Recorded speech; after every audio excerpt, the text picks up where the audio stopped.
आज के इस वीडियो में कंप्यूटर जीके के लिए 5वां भाग लेके आ रहे हैं। यहाँ पर हम कंप्यूटर सामान्य ज्ञान के 25 महत्वपूर्ण प्रश्नों को कवर करेंगे जो आपके किसी भी वनडे एग्जाम के लिए बेहद महत्वपूर्ण होगा। अगर आप चाहते हैं इस वीडियो का पीडीएफ डाउनलोड करना या फिर इसको एक टेस्ट के रूप में लेना तो आपको ये वाला ऐप डाउनलोड करना होगा। इसका लिंक इस वीडियो के डिस्क्रिप्शन में और पहले कमेंट बॉक्स में मिल जाएगा। इस वीडियो को लाइक करने के साथ चैनल को जरूर सब्सक्राइब करें, उसके बाद बेल आइकन दबाएं, उसमें ऑल सेलेक्ट करें इसी तरह की बेहतरीन वीडियो सबसे पहले पाने के लिए।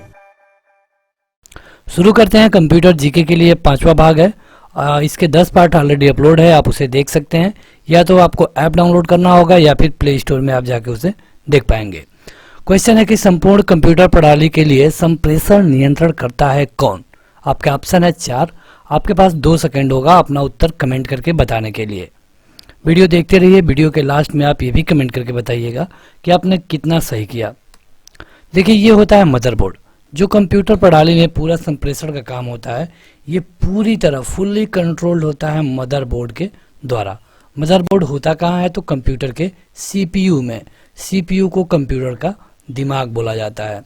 सीपीयू का फुल फॉर्म होता है सेंट्रल प्रोसेसिंग यूनिट। इसको हम कंप्यूटर का दिमाग बोलते हैं। सीपीयू में एक सेक्शन होता है जिसको हम एएलयू के नाम से जानते हैं। ये इसका काम होता है अर्थमेटिक गणनाओं को करना। इसका फुल फॉर्म होता है अर्थमेटिक लॉजिक यूनिट। तो ये जो सारे फुल फॉर्म है ये भी आपसे परीक्षाओं में पूछे जाते हैं। अगला है इलेक्ट्रॉनिक कंपोनेंट वाले थिन प्लेट या बोर्ड को क्या कहते हैं? यहाँ पे 4 विकल्प है। आपको अपना उत्तर 4 सेकंड में कमेंट करके बताना होगा। इलेक्ट्रॉनिक कंपोनेंट कहा गया है, मतलब इसको हम बोलते हैं सर्किट बोर्ड। वही मदरबोर्ड होता है, उसको हम सर्किट बोर्ड भी बोलते हैं। यही होता है जिसपे चिप्स लगाए गए होते हैं। अगला है कि डिस्क को पढ़ने के लिए प्रयोग में आने वाला हार्डवेयर कौन सा है? डिस्क को पढ़ने के लिए जैसे आप सीडी देखते हैं, जो सीडी होता है, डीवीडी होता है, उसको हम लैपटॉप या फिर डेस्कटॉप में जब हम इंटर करते हैं तो उसे पढ़ने के लिए क्या काम में लाता है? क्या सीपीयू, या फिर फ्लॉपी डिस्क, डिस्क ड्राइव या फिर हार्डवेयर? देखिए, ये होता है डिस्क ड्राइव। अब जो कुछ ऐसे लैपटॉप आ रहे हैं जिसमें डिस्क ड्राइव नहीं रह रहा है, मतलब कि अब नए सिरे के लैपटॉप की हम बात कर रहे हैं, क्योंकि आजकल का अधिकतम काम पेन ड्राइव से ही हो जा रहा है। तो पहले क्या होता था कि पहले के जो लैपटॉप होते थे उनमें सीडी के लिए आपको जगह मिलती थी, और सीडी के लिए जगह मिलने का मतलब कि उस लैपटॉप में आपको डिस्क ड्राइव दिया गया है। अगला है कि एक्सपेंशन कार्ड किस में इंसर्ट किए जाते हैं? क्या सीपीयू में, पेरिफेरल डिवाइस में, स्लॉट में या फिर पैक्स में? एक्सपेंशन कार्ड तो ये लगाए जाते हैं स्लॉट में। अगला है कि विशेष प्रकार के संगीत उपकरणों को साउंड कार्डों से कौन सा पोर्ट जोड़ता है? ये आपके विकल्प हैं बस, मिनी, यूएसबी और मिडी। देखिए, होगा क्या अगर इसको हम आसान भाषा में समझाएं तो आपने एक डेस्कटॉप लिया, डेस्कटॉप ले लिया आपने। आप उसे चालू करने के बाद डेस्कटॉप में एक मॉनिटर होगा, एक सीपीयू होगा, एक कीबोर्ड होगा, एक माउस होगा। तो आप इसे चालू करने के बाद इसमें एक स्पीकर कनेक्ट करते हैं सीपीयू में। तो स्पीकर कनेक्ट करने के बाद ये स्पीकर अपना काम नहीं करेगा तब तक कि जब तक कि उसमें साउंड कार्ड ना डाला जाए। साउंड कार्ड को या फिर किसी भी ऐसे इक्विपमेंट को कंप्यूटर की भाषा में ड्राइवर बोलते हैं। यानी कि जब तक किसी भी इक्विपमेंट का ड्राइवर नहीं डाला जाएगा वो काम नहीं करेगा। तो उस साउंड को उस साउंड कार्ड से जो जोड़ने का काम करता है ये होता है मिडी का। अगला है कि एसेसरीज जिस स्थान पे सिस्टम यूनिट से जुड़ती हैं उन्हें क्या कहते हैं? क्या उन्हें रिंग कहते हैं, पोर्ट कहते हैं, बस कहते हैं या फिर एस कहते हैं? तो इसे हम कहते हैं पोर्ट। 2 सेकंड मिल रहा है आपको, पर्याप्त है अगर आपको पता है तो। नहीं तो वीडियो को देखते रहिए, आपको काफ़ी अच्छी जानकारी हो जाएगी किसी भी वनडे एग्जाम के लिए। पीसी का पूरा नाम क्या होता है? बहुत बार पूछा गया है कि जो आपके घर में पीसी है उसका फुल फॉर्म क्या है?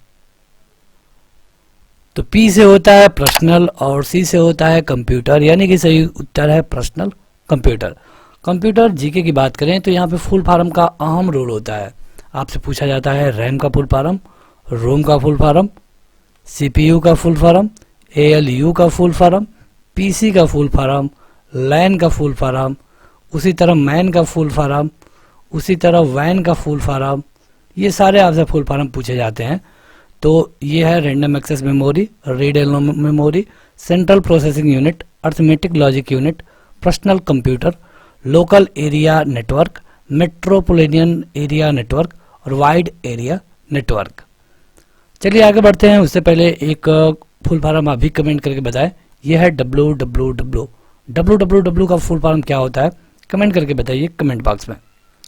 अगला है कि कंप्यूटर का मुख्य पटल क्या कहलाता है। क्या इसे हम मदरबोर्ड कहते हैं, फादरबोर्ड कहते हैं, कीबोर्ड कहते हैं, या फिर कुछ नहीं, या फिर ये सभी।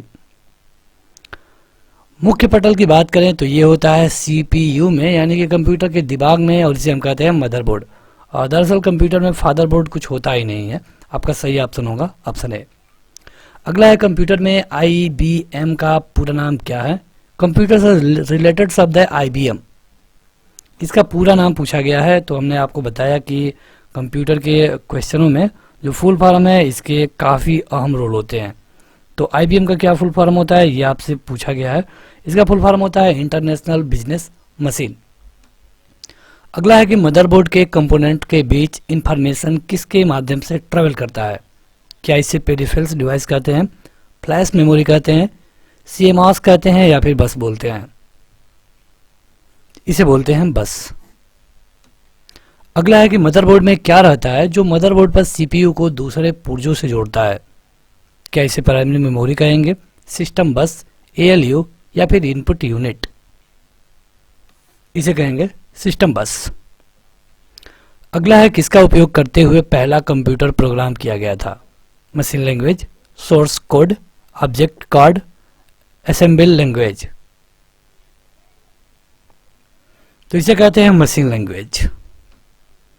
अगला है कि बेसिक कंप्यूटर भाषा का विकास कब हुआ। 1955, 1968, 1964, 1975। बेसिक कंप्यूटर भाषा, देखिए कंप्यूटर के क्षेत्र में बड़ी क्रांति आई, मतलब कि कंप्यूटर घर घर में उपलब्ध होने लगा 1960 के आसपास। हालांकि कंप्यूटर की खोज बहुत पहले 1945-46 में ही की जा चुकी है, लेकिन कंप्यूटर 1960 से आम लोगों के लिए उपलब्ध होने लगा। और जब ये 2000 के बाद की बात करें तो यहाँ पे लैपटॉप भी मिलने लगा। 2020 में आप देखेंगे कि लैपटॉप भी आसानी से उपलब्ध है किसी भी इंडिविजुअल के लिए। यहाँ पे कंप्यूटर के बेसिक भाषा की बात कर रहे थे, तो ये है 1964। अगला है कि कंप्यूटर की घड़ी की स्पीड गणना की जाती है किसमें। क्या इसे हम बिट में मापते हैं, मेगाबाइट में मापते हैं, गीगाबाइट में मापते हैं, या फिर इनमें से कोई नहीं। देखिए अगर बात करें कंप्यूटर की स्पीड की तो इसे हम मापते हैं बिट में, और रही बात मेगाबिट और गीगाबिट की तो ये बिट का ही एक बड़ा रूप है। जैसे कि अगर हम बिट की बात करें, बाइट की, तो बाइट से बनता है किलोबाइट, किलोबाइट से बनता है मेगाबाइट, और मेगाबाइट से बनता है गीगाबाइट, और गीगाबाइट से बनता है टेराबाइट। टेराबाइट एक बड़ा कंपोनेंट है। हर एक स्टेप आगे जाने पर 1024 का मल्टीप्लाई होगा, यानी 1024 बाइट बराबर है 1 किलोबाइट, 1024 किलोबाइट बराबर है 1 मेगाबाइट, और 1024 मेगाबाइट बराबर है 1 जीबी यानी गीगाबाइट, और 1024 गीगाबाइट बराबर है 1 टीबी यानी कि टेराबाइट। अगला है कि किसने बेसिक कंप्यूटर भाषा का विकास किया। अभी आपने देखा कि इसका विकास 1964 में किया गया था। अब आपसे ये पूछ लिया गया है कि इसका विकास किया किसने। क्या उनका नाम निकोलस वर्थ था, जिम क्लार्क था, निकोलस बर्थ, या फिर जॉन जी कैमी। तो इनका नाम था जॉन जी कैमी। अगला क्वेश्चन है कि निम्नलिखित में से क्या स्टोरेज डिवाइस का उदाहरण नहीं है। आपके ऑप्शन है फ्लॉपी, हार्ड डिस्क, सीडी, या फिर रैम। देखिए स्टोरेज डिवाइस मतलब कि जहाँ पे डेटा स्टोर हो, ठीक। और यहाँ पे जो सही उत्तर है ये होगा रैम, यानी कि रैंडम एक्सेस मेमोरी। अगला है कि डीवीडी का फुल फॉर्म क्या होता है। डीवीडी फुल फॉर्म ही पूछा गया है। कंप्यूटर जीके में फुल फॉर्म का अहम रोल है। तो ये होता है डिजिटल वीडियो डिस्क। अगला है कि फाइल सिस्टम अस्थायी रूप से संग्रहण में रहता है। डिवाइस प्राइमरी, सेकेंडरी या फिर डायरेक्ट मेमोरी? किसमें? ये होता है सेकेंड मेमोरी में। अगला है कि सीपीयू के लिए सामान्य गणित परफॉर्म करता है। मतलब गणित का काम कौन करता है? इस वीडियो के स्टार्टिंग में ही हमने आपको बताया था। तो गणित का काम किया जाता है एएलयू के द्वारा, यानी कि अर्थमेटिक लॉजिक यूनिट के द्वारा, जो होता है सीपीयू में ही। अगला है कि निम्न में कौन सा ऑप्टिकल डिस्क का उदाहरण है? Magnetic disk, memory disk, digital versatile disk या फिर ये सभी? देखिए, डीवीडी के दो फुल फॉर्म होते हैं, एक तो डिजिटल वर्सटाइल डिस्क भी होता है और डिजिटल वीडियो डिस्क भी होता है। तो कहीं कहीं पे अगर दोनों ऑप्शन है तो समझिए कि वहाँ पे मिस टाइपिंग हुई है। अगर एक है तो आप किसी को भी सही बता सकते हैं। इसमें सही होगा डिजिटल वर्सटाइल डिस्क, जैसे कि आपने इस क्वेश्चन में देखा। तो यहाँ पे दोनों विकल्प सही हैं, लेकिन अधिकतर में ये आपको सही माना जाता है। अगला है कि डिस्क को ट्रैकों और सेक्टरों में बांटने की प्रक्रिया क्या कहलाती है? क्या इसे हम क्रैशिंग बोलते हैं, ट्रैकिंग बोलते हैं, फॉर्मेटिंग बोलते हैं या फिर डाइसिंग बोलते हैं? जैसे आपका लैपटॉप या फिर डेस्कटॉप 1000 टीबी का है, 1000 जीबी का है, यानी कि 1 टीबी का, तो इसे 3 भागों में, हम 4 भागों में, 5 भागों में अपनी सुविधा के अनुसार बांटते हैं, जिसमें पहले में 300, दूसरे में 200 और तीसरे में 500 या फिर 200, 300 और 200, ताकि हम आसानी से अपनी फाइलों को अलग अलग रख पाएं। तो इसे हम कहते हैं फॉर्मेटिंग। अगला है कि कौन सी डिवाइस प्रोग्राम और डेटा के बीच का अंतर समझ सकती है? क्या इसे हम मेमोरी कहेंगे, इनपुट डिवाइस कहेंगे, आउटपुट डिवाइस कहेंगे या फिर माइक्रो प्रोसेसर कहेंगे? तो इसे हम कहेंगे माइक्रो प्रोसेसर।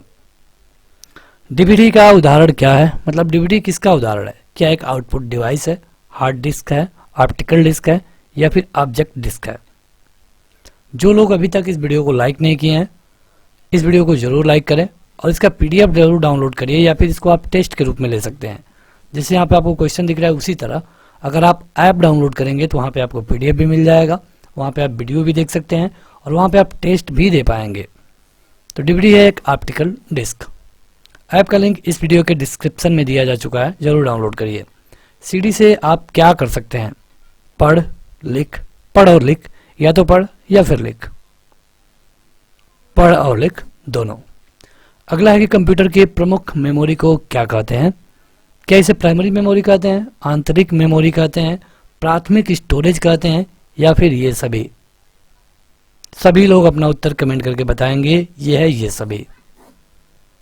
तो बस आज के इस वीडियो में इतना ही। वीडियो को लाइक करने के साथ अपने दोस्तों में जरूर शेयर करिए, इस ऐप को जरूर डाउनलोड करिए, लिंक इस वीडियो के डिस्क्रिप्शन में और पहले कमेंट बॉक्स में मिल जाएगा।